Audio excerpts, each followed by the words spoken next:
You identify with your gene, you identify with your eye, you identify with your fingerprint, you identify with the social security number, you identify with your secret code, you identify with your password, which we forget all the time, and you see how many things you identify with.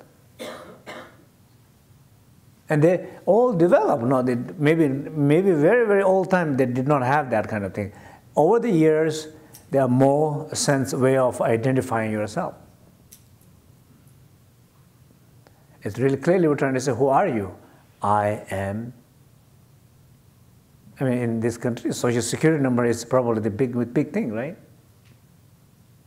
You identify with the lost, you identify with the pain, you identify with the conflict,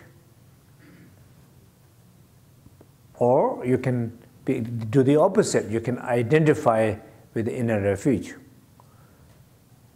So between two identity, inner refuge is better. As far as identity is concerned, both are the same. So you don't identify. You see,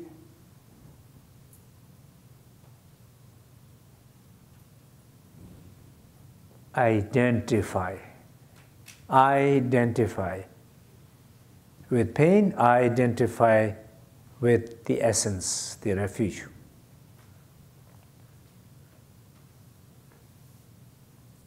Which is better? Refuge is better. But identifying can only be done by thoughts. So thought is still there. It's doing better job, but it's still there. It's in a different uniform, it's there, right? In the different appearances, it's there. So it's saying in the end that identifying with that has to go also. So then any identity should go.